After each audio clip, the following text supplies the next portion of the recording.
watching or listening to the Good Morning Gwinnett Show, hosted by Audrey Bell Kearney, bringing you your daily dose of business and technology to educate, empower, and inspire small business owners. Be sure to subscribe to the show today. Good morning, good morning, good morning. Listen, I'm so happy to be here with you guys. I had stopped doing video interviews, but I decided to start back because I keep meeting and hearing about and finding out about amazing people. So this is called the Business Blueprint. I will be doing it every Friday, maybe not the second Friday because I'm networking on the second Friday, but mostly every Friday at 10 a.m. Friday used to be my day off, right? But I don't have a day off anymore. No, that's not true. I have the weekend off. But anyway, I'm glad you guys are here with me today. I got a great guest today. She is a busy mom of 5 who's going to tell you how to unbusy your life, especially if you're a mom. Now, let me just say this.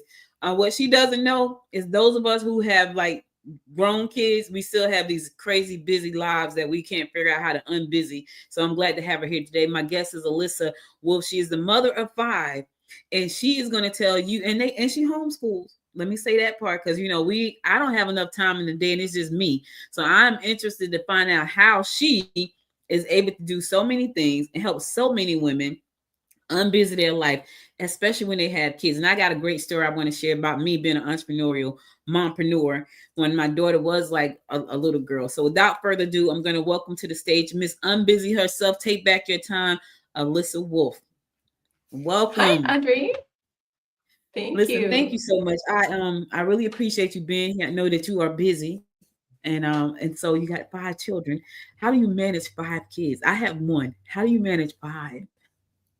Well, they're in a 10-year age gap, so that means actually the oldest ones can help a little bit with the younger ones. So it wasn't, it's not like you have quintuplets or something. You're just running around from one infant or toddler to the next. So I have teenagers down through kindergartners. It's not really as bad as it sounds. Okay. Because when I first started out in business, I have 1, and it's so funny because my brother used to always tell me, "You should be a teacher. You should be a teacher," and he has 3, and I was like, I know that I'm not cut out to have more than 1 child pull on me at one time. And I remember when I first started my first company, my daughter was in the 2nd grade. And when she got to the 3rd grade, her grades start to slip.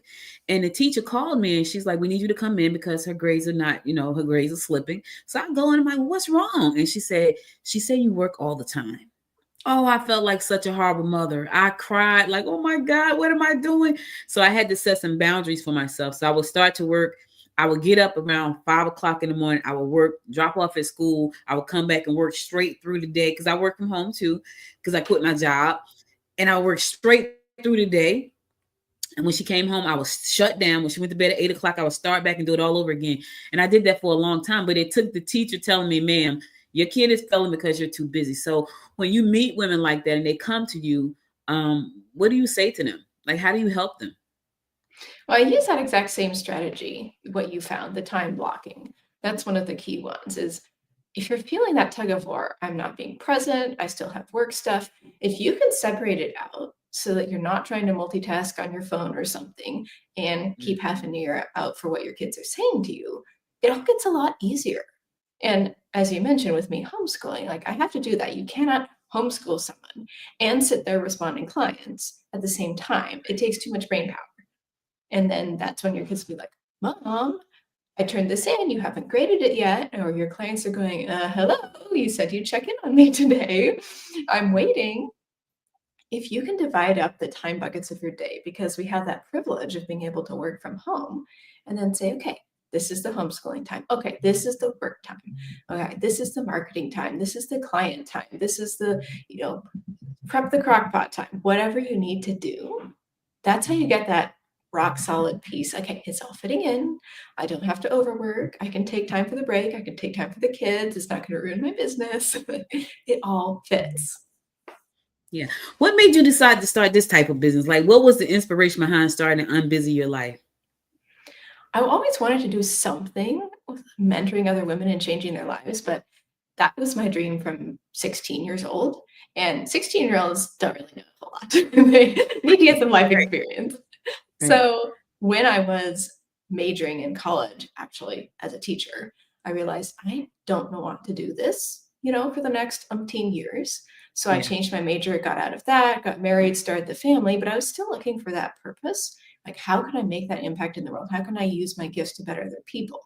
And it took, 13 years, but then I heard about online business and I realized, oh, I can stay home, raise the family, and have that impact at the same time. So I did what probably every early business owner does and said, okay, what am I good at? How can I help other people? And that was the time management, life organization piece. It's just fun for me. So now, so you had this epiphany. You wanted to go and do something online, which a lot of people do. Like, a lot of people are going to see this show and they say, I want to start something online. I have children. How was that process, like getting started? Because it's so many online businesses that you can start, but it could become extremely overwhelming. And I had my husband cracking up last night. He has there's a guy who works with him. He works in pharmaceutical manufacturing. And the guy has left the job 3 times to start a business, and they let him come back every time, because that industry is not an industry where they have a lot of people applying for the jobs. Even though the money is great, it's just not a lot of skilled workers in that space. So he quits, start a business. He comes back. So my husband comes home last night and he says, such and such started the trucking company. I said, please don't say he's coming back. He's like, he's trying to come back. It was hilarious. So he said, I don't understand. I said, what he does is, I'm gonna tell you exactly what he does. He go home at night after work because he hates his job, and he watches YouTube and he see all these great opportunities. He said, I'm gonna start that. A lot of people do that because there's so many. When people look at these opportunities and they want to start things, and how much work it takes. How much work did it take you to start this business and to build this brand? Because I love the brand, to Unbusy yourself. I love that. How much work did it take you to start the business, and how did you go about building your brand for that? Yes. Well, first off, I gave myself like an entire month to make the decision and research like what all is going to go into this. So I knew what I was stepping into first off, because I knew I was going to completely restructure my at-home life with the kids. And then from the point I said, okay, yes, I'm going to buy the domain name. We're going to start. I would say it took about 10 months for me to feel like I've got the website, I've got the branding, I've got the content schedule, I've got a content rhythm. I know how to do this. I'm up on different platforms. Here's my offer. Here's what I'm selling, price points. It takes time. I don't know where all this instantaneous poof, you've started your company comes from. If you want to build that solid brand, and I've not changed my brand since that beginning time, it takes thought. You have to dive deep and try to build something that can stay the test of time, can be more evergreen, not something that you're going to be feeling like you have to rebrand every other year. Yeah. And I think that's really important. When I started Good Morning Gwinnett, it started out as an interview style show, just podcast. And but I was doing it in person. But I had been podcasting since like 2009, like when podcasting first came out. So I started doing live podcast interviews in person, but that was a lot. So I became very worn out from that. And then I pivoted to just online podcasting. And as I looked at the brand, I've had this brand for 7 years, and I've pretty much been consistent, but I've been teeter-tottering with video back and forth. And so that's important. But I think what people need to also understand is you have to look at it like, what is going to feed my soul? Because I realized for me, I do a million things. I'm that person that watch YouTube every night. When I go to bed, YouTube is on my TV every single night. So that's why I told my husband, that poor man looks at YouTube every night. He comes up with a new idea because it's a new one every night. And then he wants to do them all. But I'll look at it for different reasons. I look at it for inspiration now, but I used to just get a bunch of ideas. How do you work with women? Because, we are multi-passionate a lot of time, especially when we understand and we can become an entrepreneur. How do you work with them and help them stay on track so they're not all over the place trying to start 3 or 4 different things and create all these different brands at one time? And you see the problem there and you're trying to reel them back in, and they still say, no, Alyssa, I can do it. How do you help that person? That's where a good hard look at the calendar really comes in handy. I'm sitting there saying, okay, what's your top priority? So they come back and say, no, you don't understand. I've got 3 top priorities. I'm multi-passionate. And then we're saying, okay, but what else do you have going on in your life? What are you doing with your kids? Any other volunteer commitments? Some of them, volunteer like crazy. Okay, but what does your calendar say? How much time do you actually have when we cross out the sleep, the getting up, getting ready, getting dressed, eating your food? Are you reading the Bible? Are you working out? Do you spend time with friends and family? The 24 hours in a day is actually much smaller than that. And now you have to start thinking, okay, Yeah. does it work to put 1 hour to this priority, 1 hour to this priority, and this and this and this and this and this? You're not going to make much progress on your business if you're like, well, I have 5 hours a week for this business, and then I have 5 hours a week for that business. And then no, you need more time during the week to actually get that up and running. Yeah, that's true. I spend way more time on Good Morning Gwinnett than I do on anything. And it took me really like looking at what I love the most and saying, okay, I really love this thing. So let me get rid of it. And I had a lot of things going on. I think I got 7 YouTube channels, all kind of craziness, right? So I understand that man who quits every 3 months and comes back. And what's crazy is they let him come back. That's the funny part. So I know you work with introverted women. What made you decide to work with that group of women? Because I'm an introvert. People don't think so because I talk a lot, but that my business requires me to talk a lot. When I'm not talking, I want to watch Hallmark and just relax. What made you decide to work with that group of women, like the introverts? And how do you work with them? Because they are introverted and a lot of them won't come out of their shell for anything. What made you do that and how do you help them? Well, I'm an introvert myself. And again, people don't think that because they're like, well, if you have a podcast and you have 5 kids, surely you're not. Well, those are life choices. That doesn't mean that's how I like to spend my time for relaxation. Yeah. So I wanted to help introverted women because I was one of them. I don't resonate with the go, go, go kind of mommyhood lifestyle of always out at the park, always at another class, always taking your kids someplace out of the house, like feeling like the house is a prison. Like, no. Going out is stressful to me with kids. I want to stay home and have the best life I can possible with them, where everything's familiar, relaxing, routine. It's not stressing me out, so then I can take better care of them. And that's what I wasn't seeing in the mom friends I had around me. Everyone was saying, oh, I'm so busy. Oh, I'm just so busy. And like, well, I understand you've got small kids. Okay, well, what about the school age people? Oh, no, my kids, in 5 different sports. Or I've got 3 kids, and between them, they're in 5 different sports. And the schedules are a mess. And then gymnastics and piano. Like, okay, so it never seems to get better. But that's not my experience. And I keep having kids. So what's the secret key that I've got that they don't? Because I don't know many people who actually want to live in that stressed out kind of frazzle mode lifestyle. I mean, sure, there are probably a few, but again, they're probably not the introverts. Yeah. And so when you decided to work with them, how did you find your client? Like, were they the moms that you were around with, at the sports events? How did you find them? Did you do Facebook ads? How did you find them? Well, the very first thing, yes, was like the people I personally knew and acquaintances. Doing the good old, hey, I've started a business. Here's what I'm about. Do you know anyone, or are you someone who needs this kind of help with your life or time management? Now, when you got ready to set your pricing, because pricing is a big problem for a lot of people, they don't know how to set pricing, especially when they're starting right out the gate. Like, they don't know a clue about that, and they just set a price, and then they kind of regret it later because normally it's too low, and it's like, oh my God, like that's way too low. And I've done that, so I'm talking from experience, y'all. I'm not bashing. I'm just talking from life experiences. How did you set your price point for the people that you wanted to help? Well, by that point, I had, of course, invested in a few courses myself just to learn how to do the business thing over those 10 months. So I had an idea of some of the ranges. And of course, as a newbie, I wasn't trying to go high ticket and I did undersell. But I put out the very first course and said, okay, I'm going to do a multi-$100 course. Like, I wasn't brave enough to go for a multi-$1,000. But I also knew I'm not going to be putting out a $27 thing and asking people to buy that. So I think I did $300 as the very first one, which is kind of a midway. Okay. So have you raised your prices since then? Because I have a friend, she's an attorney, and like you, I think I had like a 97, and I think my highest one may have been like 597 or something. And she just totally refused. So she came to me one day and she's like, yeah, I just launched this package, it's $15,000. I said, what are you selling? And she said, I'm selling coaching. I said, for how long? She said, oh, they get to talk to me every week for an hour. And I said, really? In my mind, I'm thinking $15,000. I said, people paid you? She had like 7 clients who paid her right out the gate. I was like, people paid $15,000. So that's when I realized my fees were way too low. When you're trying to coach women who to start businesses and get them to set their fees, what kind of pushback do you get? Because that's like a confidence thing. Like, people start to feel imposter syndrome. Like, okay, yeah, how do you help them? Because I know that's a big problem, especially for women, not for men so much, but definitely for women. Yes. Well, as you said, it's the imposter syndrome, which can also tie into the worthiness. Also, that I just need to help people.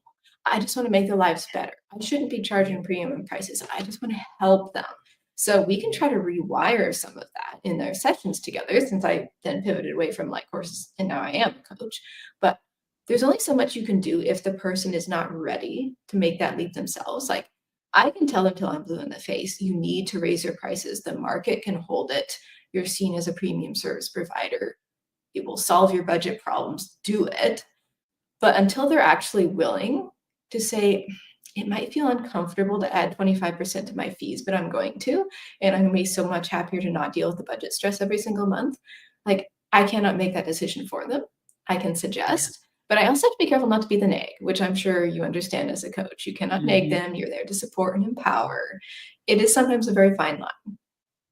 It is. I had a client. I used to coach. I don't coach very often, but I used to coach, and I had a client, and she was in North Carolina. I was in Jersey at the time, and she was making. So I'm an inventor. So I invented the first plus size fashion doll.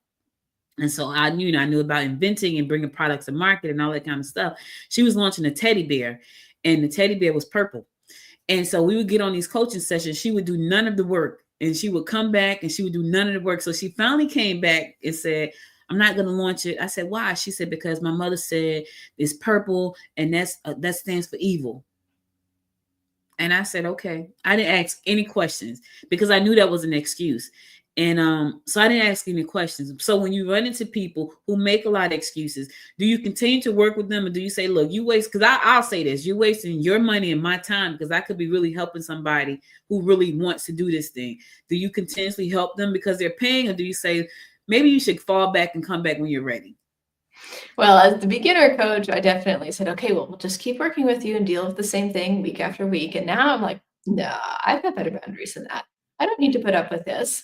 And yes, being unbusy is all about not wasting your time, enjoying life to the full. How does it help you or me if I'm fundamentally wasting your money and your time? You're just telling me all the things you would like to get around to with zero intention of actually doing them. Yeah, and I find a lot of people who are not very action oriented, they'll get upset with you because they're not. I'm an action person. Like if you say we're gonna do something, I'm gonna do it.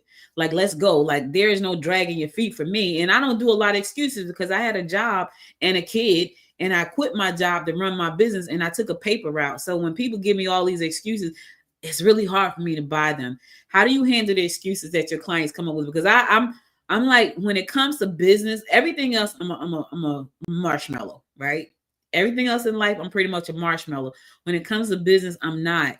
And I've had people who I coach or I work with or whatever, they give me a lot of excuses. And I'm just not. For me, you almost have to be dying to give me an excuse, because if you need to send an email, hit send and then go back and get into bed.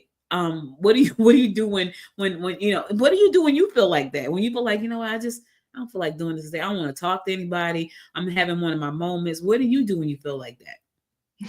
Well, personally, then I go look at the to-do list and say, okay, but what's the easiest one? I don't have to go for the big frog. Yeah. Sending the email might be easier than getting on the client session. Okay, fine. Well, the client session isn't until 40 minutes from now. What can I do that's useful, and just work myself back up to it again? But again, like you, I'm much more that, no, I'm showing up for this. I chose this. Like, be responsible, get with it. So when clients come to me with that, or potential clients come to me, I mean, sometimes you have to get really blunt and say, you have time for whatever you choose is a priority in your life. You're homeschooling? Me too. You got a bunch of kids? Me too. You've got little babies? I started my business when the youngest was 7 months old, and I had 4 older children. Like, don't tell me you cannot. I'm staying home full time. We're taking care of the house. My husband isn't doing that. He's got his own job. Like, you can do this. It's all a matter of, what are you willing to drop or streamline or get efficient about? I mean, you don't have time to sit there watching TV, scrolling on your phone, whatever, if you want to have that business. Now, which is more important to you? And show me. The other thing too is I always say stuff like, people make time for the things that's important to them, right? They make time for that stuff. And when I always say this, like I say, you claim you want to do these things, because that's a claim. right? Because you're not doing it. You're claiming it. I want to be a writer, then write. Like that's how it goes. I want to be a filmmaker, then make a film. Right. And sometimes people think that's a little harsh, but that's just how I feel. And anybody come to me and they want to do something, then do it. Because nothing in today's world is stopping us from doing anything we want to do. It's just a matter of doing it. Now, it may be a lack of knowledge. And let's talk about that. You say you took some courses when you got started. What type of courses did you take and how long did you take them before you actually took the leap to start the business? I didn't take any courses until I had made that internal decision. I'm going to show up. Here's how many hours a day I'm going to put toward this. Here's the money down on the domain. Like, good, I'm all in. I took a lot of courses in the beginning. I didn't understand social media platforms because I wasn't on them personally as a personal account. So I wanted some training on that. I'm not really a website techie person. So I was like, okay, I picked WordPress. Now, how do I set up things? What are all these red notifications? Which ones do I need to fix? The really, really basic business things, like here's a legal one. What contracts do you need to have? What is a good idea for content? What is a content cycle? What things should you be hitting? Because I came from more of the university background of you write papers, and that's not how you should write online for content at all. So I had to unlearn quite a bit. But anywhere I was like, I have a hole, I don't understand how to do this, I would go find myself a course. And it could be budget, it could be mid-tier, but it would be something like, this is solid. This person will show me what I need to know. I can master it. And taking the course was not allowed to cut into my work time. It's like, that was stuff I did in my leisure hours. And I still put all my practicing and, doing the thing towards the business. And then on the side, I'd be like, okay, I'm going to learn how to do Pinterest. Or now I'm going to see how you do YouTube thumbnails. How do you play around in Canva? That was another trap I find a lot of startup entrepreneurs will get into. Well, I'm learning about this, and they go down the YouTube rabbit hole and they never come out. Yeah, I do YouTube at night in the bed. Like I'm literally in the bed getting ready to go to sleep, because if I get on YouTube during the day, it's going to take me, I'm going to be there all day, because there's just so many great things that are happening right now. So I know for me, do not turn on social media during the day. I was talking to my brother, and I was telling him, he was like, he's on this exercise kick or whatever. And I was like, my bad habit is eating when I'm watching YouTube at night. That's my bad. I don't eat. I eat brunch during the day. I'll eat dinner. I need to walk. So I know my problems. I need to drink more water. I need to do more exercise. And I need not to eat when I'm watching YouTube at night. So I said to him, I don't eat snacks during the day. I have no snacks ever during the day. Like, this is not my thing. But that you got to know yourself. So talk about the balance between like personal life and like, health and all that. Cause that's my struggle. And I've been struggling with that my entire life. And it became worse when I became an entrepreneur, working from home. I've been working from home for 28 years.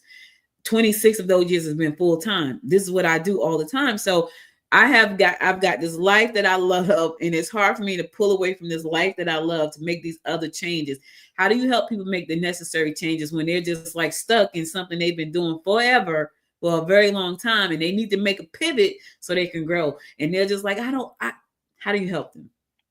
Well, first off, we have that priority conversation. Is this truly a priority? Okay. Then are you willing to take some advice and try something different? Because if you keep doing what you've been doing, nothing will ever change.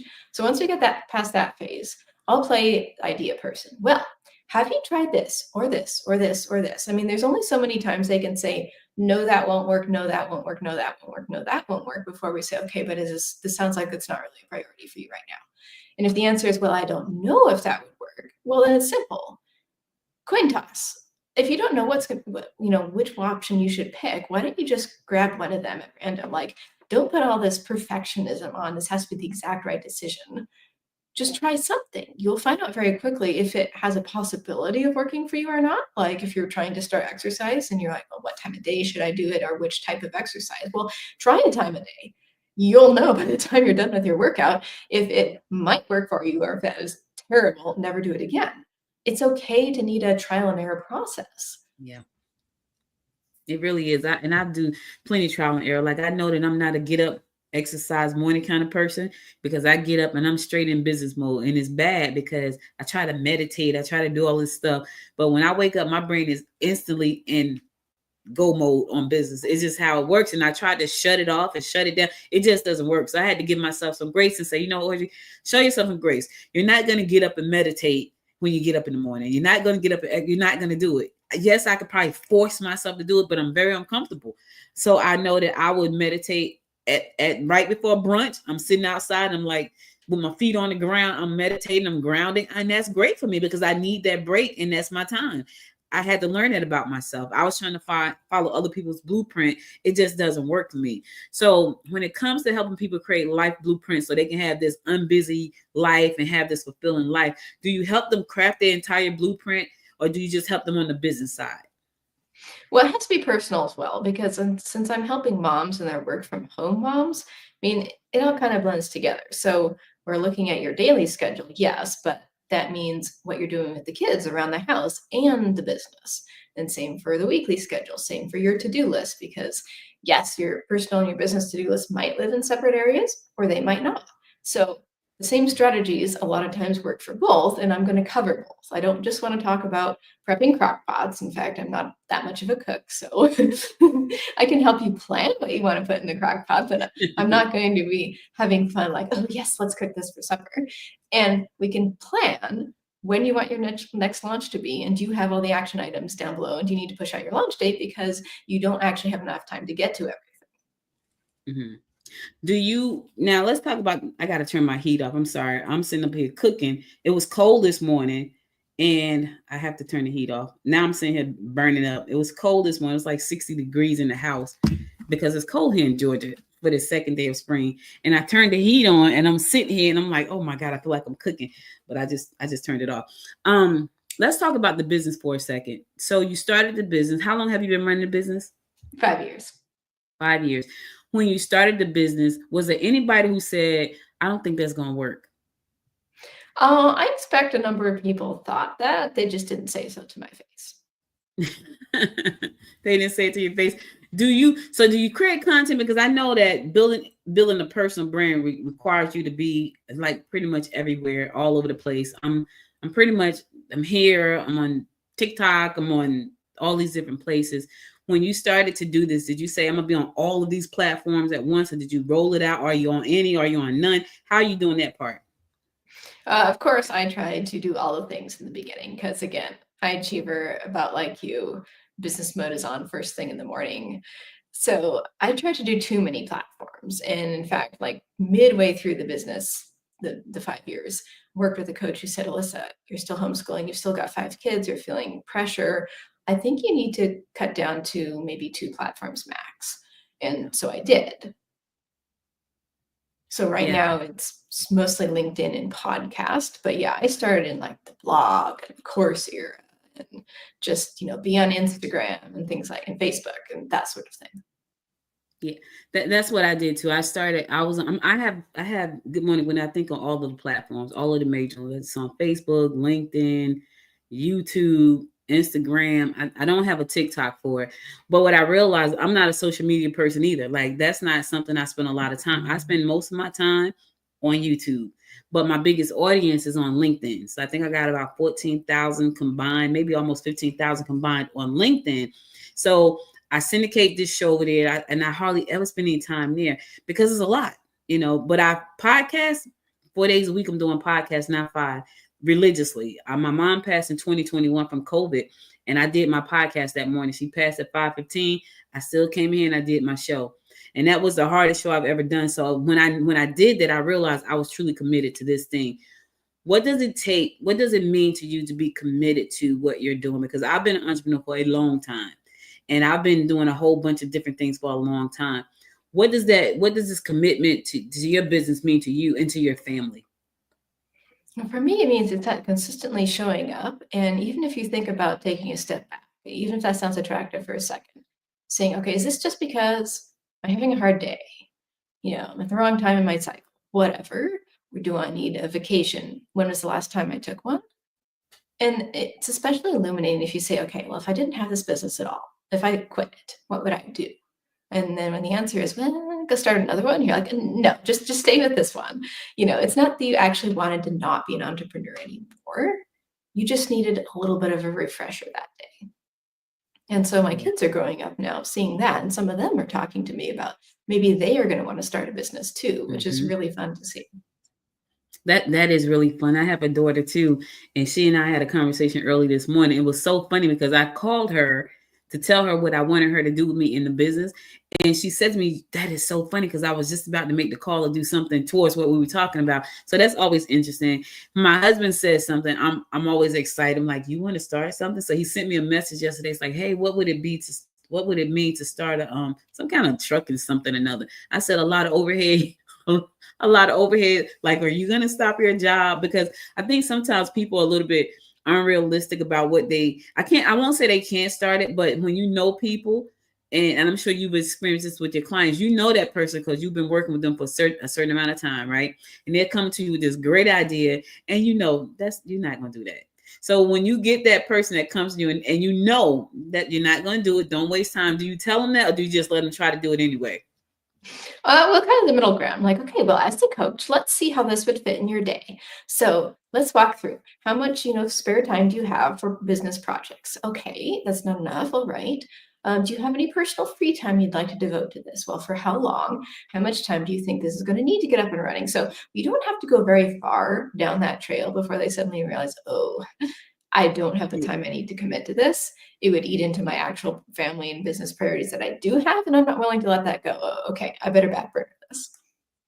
Yeah, that's my husband. Like when I said he works in pharmaceutical manufacturing, and right now they're trying to push out a drug. So he's been working 7 days a week. So I think he's done 2 straight 7 days a work week, right? So he asked me about it.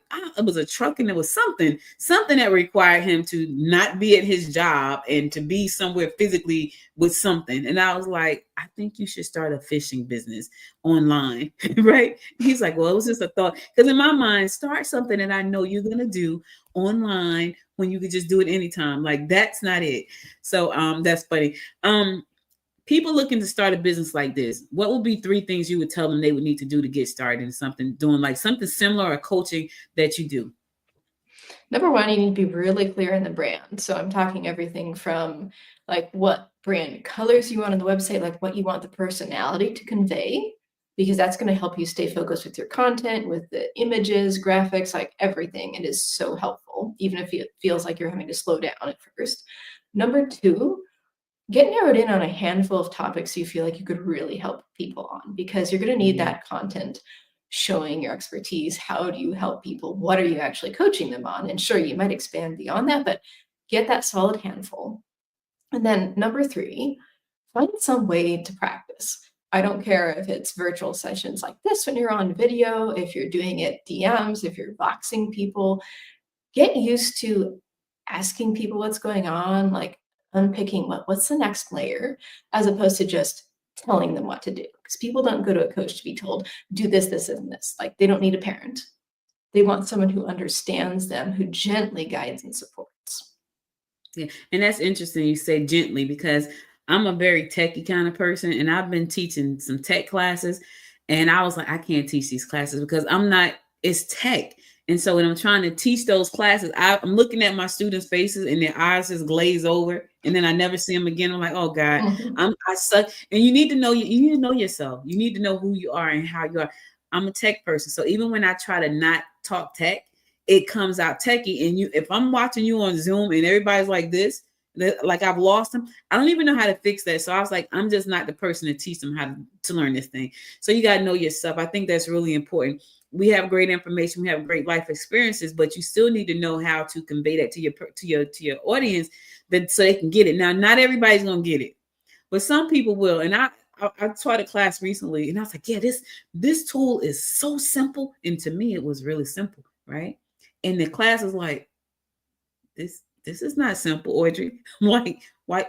I'm like, yeah, but it's simple. They were like, it's not simple, and I was like, oh my God, I don't even know how to make it make sense. So when people come to you and they are really like me, right? And they're trying to figure out how to soften themselves up so they can be more, and I can't even say that would be authentic, because I am who I am, And I realized you don't teach tech. Teach something else. Teach them something else. Don't teach the tech part. Teach them podcasting. You do really well when you teach them podcasting, right? Because I've done that and people have launched.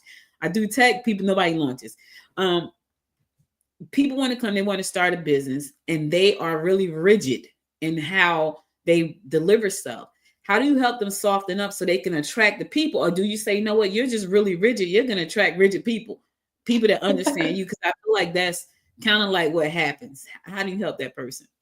A little more the latter, yes, because I'm trying to go more from the perspective of what is easiest for you in getting started, which may mean just lean into your personality more. Maybe you do need to gain that experience and soften more down the road, but right now, that sounds too overwhelming. It's too much on top of, okay, all the umpteen million things you need to do to get this up and running. Okay, we're just going to say you're going to only attract the people who are, hard focused, don't need hand holding, don't need babysitting. Well, there are people like that out there. Fine, do that. Or I might say, well, are you actually enjoying teaching these classes? Or is this difficult? Does this feel stressful? Would you rather do it in a different format? Yeah. And that's important because I'm not an in-person kind of instructor. Like for me, and I learned I'm not even an in-person speaker. Like I literally feel my throat closing up whenever I have to stand on the stage and speak. And it's the craziest thing. Nobody knows it except for me. And I can feel myself just running out of oxygen. And if I'm doing a fireside chat all day long, but if I'm on the stage, and I'll tell people, I just can't do the stage. I can't do the stage when I'm standing up looking at the audience because my anxiety is going to kick in. Uh-oh, I think we had a glitch there.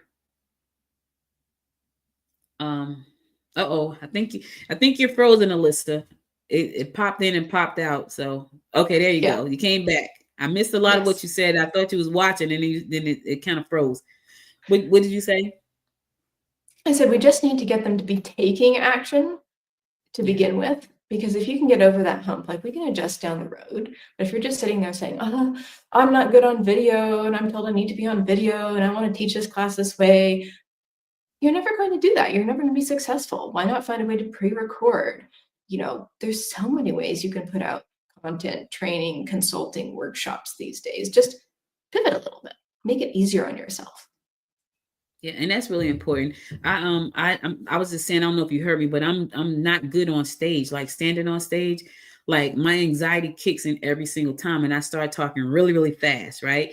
And I know I'm nervous at that point, even though I know exactly what I'm talking about. For some reason, standing on the stage, I'm so nervous. If I'm doing a fireside chat, which is why this is so good for me, I could talk all day long. I could talk. I could be myself. If I have to stand and talk, I can't do it. And I've tried. And my husband has been in the back like this, like slow down, because I'm talking so fast. Because in my mind, I want this to hurry up and be over. So I'm talking really fast. So I think when people know themselves and just be good with who they are, it helps them so much more in business. Like I had to grow into who I am and say, Audrey, this is who you are. You don't like standing on stage talking.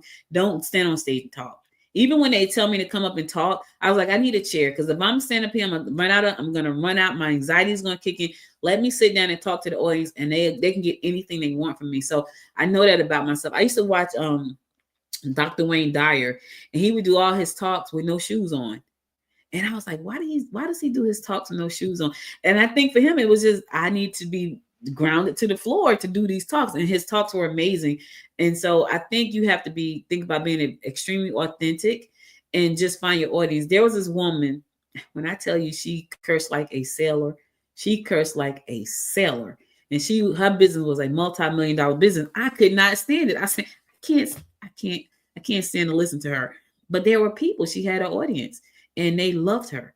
And I took one of her classes, and I was pulling my hair out like, oh my God, like every word was a swear. And I'm not a goody two shoes or anything, but every single word pretty much was a swear. But she has a strong following, and people love her. So you're gonna find your people. When it was time for you to make this leap, did you run into any type of challenges when starting this business, and how did you overcome those? Probably just the usual ones of saying, all right, where am I going to fit the time in my day for this?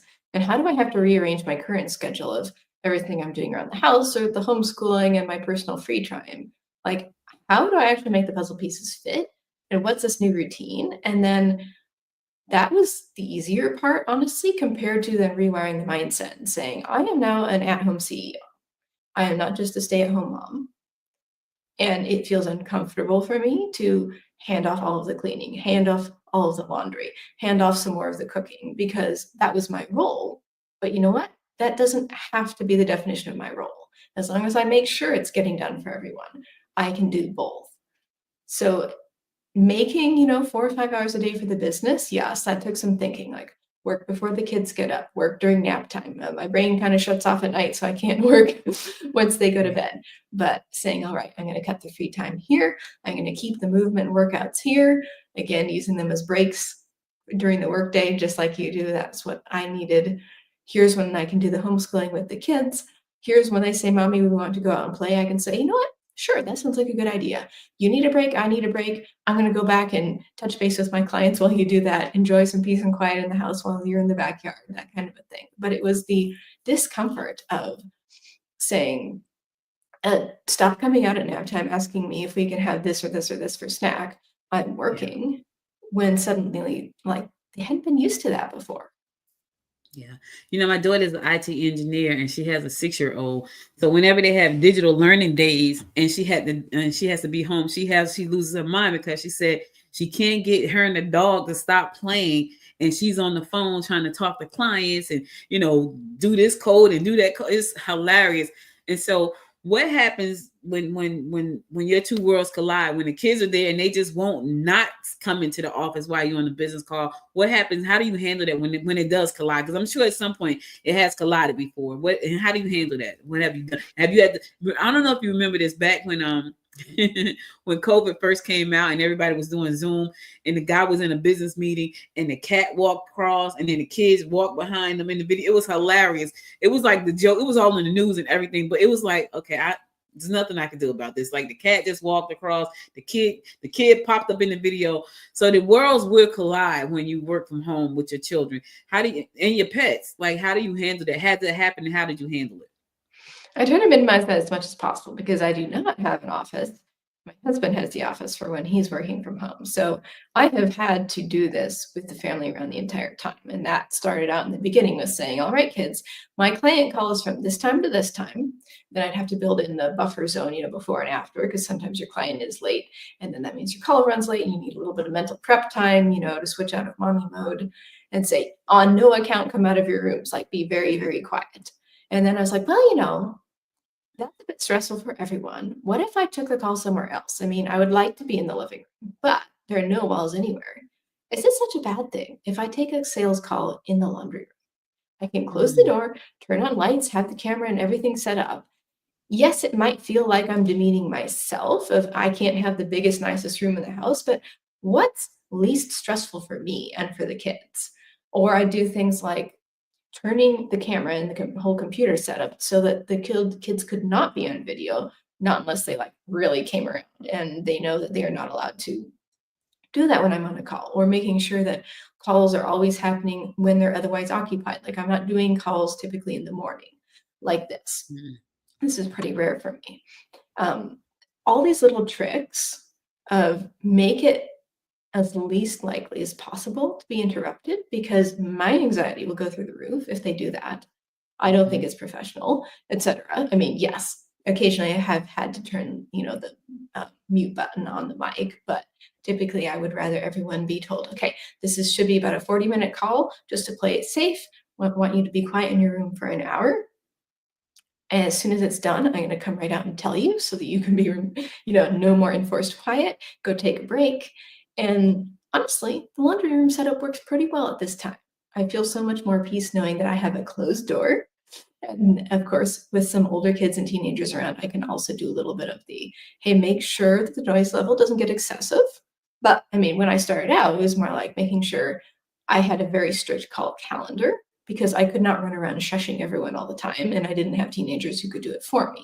So then it was more like, okay, only calls during nap time, because I'm not going to do them before the kids get up, because then that will wake them up further, Yeah. You said something very interesting. We're going to close in a second. You said, this is very rare for me to do a call this early. And I remember I interviewed Mark Victor Hansen 3 times. So for those of you who don't know who he is he's one of the co-authors for Chicken Soup for the Soul. I interviewed him 3 times. And at the time I was living in Jersey.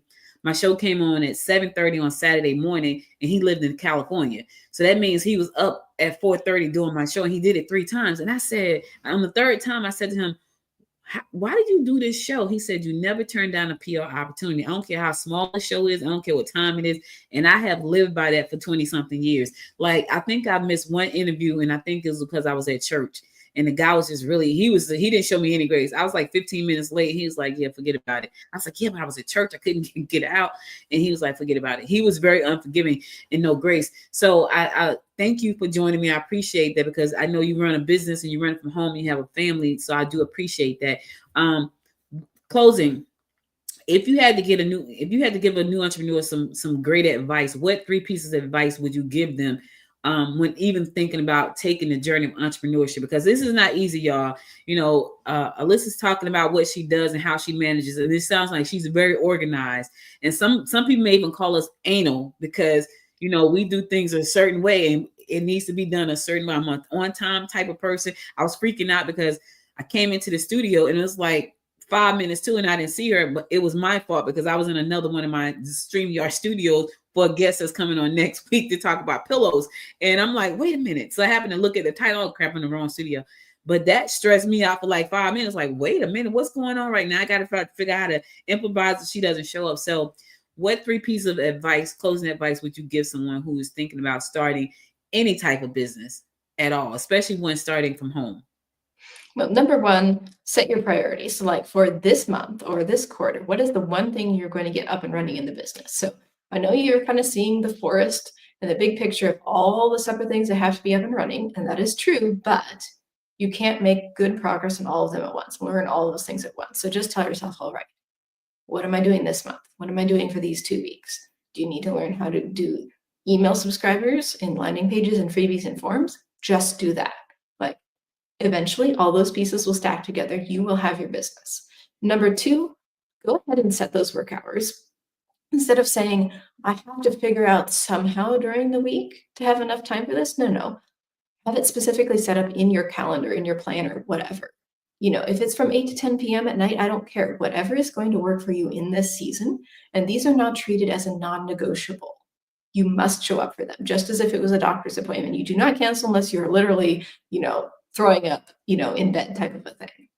And then number 3, make sure you're connecting every day to your why. Like, why do you want to do this? Because it will get tough, it will get hard, but use all the tricks. I don't care if it feels like it's cheating to you, like psychologically you got to muscle through it.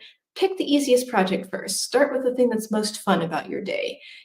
Talk to the client that you like best first when you're responding to Voxers. Whatever it takes, do the easy way, because that will use up so much less willpower for you in the long run. Alyssa, they talk to the clients you like the best, which is so funny because some clients you like, I'm firing you. I'm gonna fire you because you are stressing me out, and I get it. And he's like, oh, can't fire them because they really pay really well. So that's funny. Listen, thank you so much. How can people reach out to you if they want to work with you? Yeah, well, all things LinkedIn at Alyssa-Wolff-Unbusy. So you get the podcast episode, daily work from home mom hacks, free audit opportunities, all sorts of good things. So that's number 1. Or number 2, I'm at yourunbusylife.com.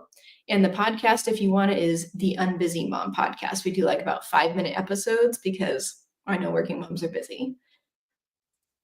All right. So listen, thank you so much, Alyssa, for being here. I really appreciate you. Listen, I know you're going to keep helping women. Busy Moms, she's here to help you. Go check her out. Yourunbusylife.com. Go check her out. If you are busy like we are, because we're busy, and she has taken time to come on here to share with you what she does and how she helped you. Check her out. Thank you again so much. Enjoy the rest of your spring and your summer. Thanks, Audrey. You're welcome. All right, listen, guys, that's all I got for you today. I hope you enjoyed this episode. Listen, I'll be back again with a new episode next week. I got to get a great guest on. He is an inventor of a pillow that's going to help you sleep good. You know what I mean? Like, I don't know about you guys. I sleep with so let me just say this. I sleep with 2 pillows. And this is a fight my husband and I have all the time. We have 3 pillows each on the bed. I have my two favorite pillows, but for some reason he loves to take my favorite pillow and sleep on it. I'm gonna listen to our interview, I guess, next week and find out, do I need to get that pillow because so it can help me sleep better? Because my pillows sleep pretty good, but I would like to have a pillow that, you know, forms on my neck. I don't have headaches. Some mornings I wake up with headaches, but that's because I probably think too much. But anyway, make sure to subscribe to the show because my guest next week is going to talk about this pillow that he invented that's going to help you sleep better. And if you're like me and like most of us entrepreneurs, we need to know how to sleep better. So I want you to tune in, subscribe to the show. I want to thank you for listening. You could be anywhere in the world, but you spent the last 50 minutes with me. And I appreciate you for that. If you missed any episodes of the show, go to goodmorninggwinnett.com to listen to the past episodes there. Also, check out the site. There's a lot of content on the site, so go check it out. It's at goodmorninggwinnett.com. Scrolling across the screen there. I'll be back again Monday for the podcast, 10 a.m. So don't forget to check that out. And then Friday for the live guests. All right. This is the Blueprint Rob. I'm your host. I'll be back until next time, my friends. Until next time, make it a great day. Bye, everybody. You've been watching or listening to the Good Morning Gwinnett Show, hosted by Audrey Bell Kearney, Monday through Thursday at 10 a.m. If you enjoyed this episode, subscribe to the show today and share it with your friends by going to www.goodmorninggwinnett.com.